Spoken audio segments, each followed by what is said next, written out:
திடீர்னு என்னோட ஃப்ரெண்ட் ஹேமா வந்து காலையில இன்னைக்கு வந்து வந்தாங்கங்க. என்னன்னு பார்த்தீங்கன்னா, அவங்க ஹஸ்பண்ட் வந்து பார்த்தீங்கன்னா, ஏதோ வெளிநாட்டுக்கு போயிட்டு வந்திருப்பாங்க போல. சரி அவங்க பையன ஸ்கூலுக்கு விடுற சாக்குல வந்து, அவங்க கொண்டு வந்த சாக்லேட்ஸ் எல்லாம் கொண்டு வந்து பிள்ளைங்களுக்கு குடுத்துட்டு போறதுக்காக வந்திருந்தாங்க. காஃபி எல்லாம் போட்டு குடுத்து பேசிட்டு கொஞ்ச நேரம் டக்குன்னு வந்து போயிட்டாங்க. காலையிலே வந்ததுனால ஸ்கூல் விடுற டயத்துல அவங்களுக்கும் ஆஃபீஸ் வந்து டைம் ஆயிடுச்சுன்ட்டு.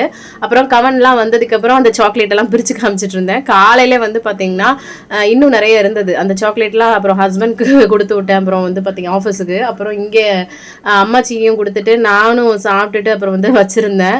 பிள்ளைங்களுக்கு வந்து நான் காமிச்சிட்டு சர்ப்ரைஸாக அவர் பார்த்து என்ஜாய் பண்ணிட்டு இருந்தாங்க. என்னதான் வந்து சாக்லேட்ஸ் வந்து எவ்வளோ வாங்கி கொடுத்தாலும் பசங்களுக்கு அது வந்து பார்த்திங்கன்னா ஒரு நல்லாயிருக்கும். அதுதான் அப்புறமா வந்து பார்த்திங்கன்னா 2 பேர் ஷேர் பண்ணி எடுத்து சாப்பிட்டுட்டு இருக்காங்க பாருங்களேன். அதுதான் இந்த மாதிரி நாங்கள் சின்ன சின்ன விஷயங்கள் அப்பப்போ ஷேர் பண்ணிப்போங்க. நான் என்னோடய ஃப்ரெண்ட் கொடுக்குறத வந்து நிறைய ஷேர் பண்ணுவேன். நான் பண்ணுறதை வந்து ஷேர் பண்ணுறது எனக்கு வந்து பிடிக்காதுங்க. ஸோ இதுதான் சூப்பராக வந்து சாப்பிட்டு என்ஜாய் பண்ணோம். தேங்க்ஸ் ஃபார் வாட்சிங்.